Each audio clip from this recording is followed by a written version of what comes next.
Bonjour frères et sœurs et merci de votre très belle fidélité. Avec le baptême de Jésus, nous assistons à une naissance.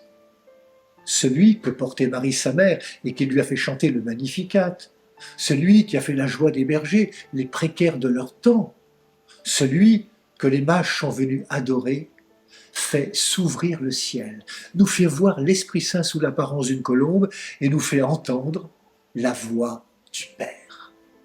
Ainsi, le baptême de Jésus par Jean le Baptiste nous révèle l'identité de l'enfant de Nazareth. Toi, tu es mon fils bien-aimé, en toi, je trouve ma joie. Les eaux du Jourdain deviennent les eaux d'une naissance. Dieu, par son Fils, ouvre un chemin nouveau, un chemin d'espérance qui brise toute forme de frontière. Frontière du ciel et de la terre. Dieu n'est plus lointain, le ciel est désormais ouvert.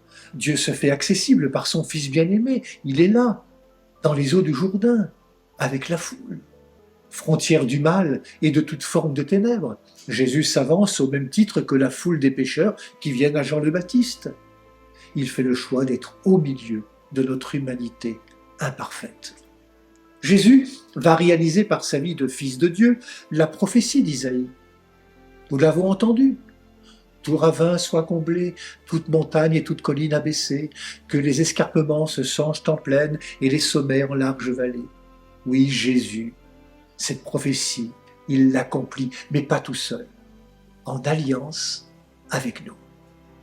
Jésus va parler, Jésus va agir, Jésus va aller à la rencontre de notre humanité pour lui révéler sa vocation et l'associer à son œuvre créatrice de vie, de justice et de paix.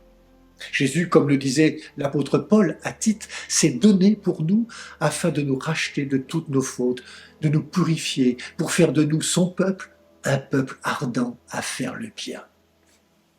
En rencontrant Jésus, en acceptant qu'il entre dans nos vies, en acceptant qu'il nourrisse nos vies, il nous sera possible, à chacune et chacun, de comprendre qu'il est aux yeux de son Père un enfant bien-aimé. Chacun, chacune pourra s'entendre dire « Tu es mon fils bien-aimé, en toi je trouve ma joie ». Oui, Jésus nous ouvre à la fraternité.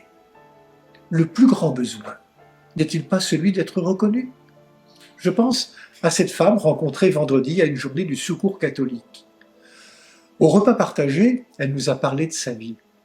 Actuellement, sans papier, elle bénéficie de la solidarité qui lui permet d'avoir un logement et d'être nourrie. Mais elle n'est pas heureuse. Et c'est pourquoi elle a décidé de faire du bénévolat. Et vous savez pourquoi? Parce qu'elle ne veut pas seulement dépendre des aides, mais trouver, dit-elle, sa vraie dignité par un travail, le sien, celui qu'elle aura choisi, pour ne pas dépendre que des autres. Le plus grand besoin n'est-il pas celui d'être reconnu?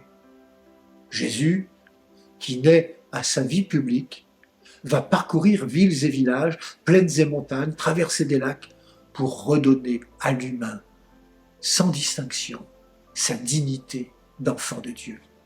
La voilà, la source de la fraternité. Qui que nous soyons, Jésus nous apprend que nous sommes les enfants du même Père. Jésus ne vient pas au baptême de Jean pour lui-même, mais bien pour toute l'humanité. Et il vient non pas comme un puissant, mais humblement comme un frère qui partage notre condition humaine avec toutes ses joies et toutes ses souffrances. Oui, Jésus se fait l'un de nous. Peut-on faire plus proche? Dieu n'agit pas d'en haut, mais au milieu de notre monde, au milieu de notre cœur. Jésus commence son chemin pascal, le chemin du don, qui, nous le savons, ira jusqu'à sa mort sur la croix. Si à son baptême, le ciel s'est ouvert, nous savons que le voile du temple de Jérusalem se déchirera au moment de l'offrande qu'il fera de sa vie en disant « Père, entre tes mains, je remets mon esprit ». La dernière frontière que Jésus abolira, c'est celle de la mort.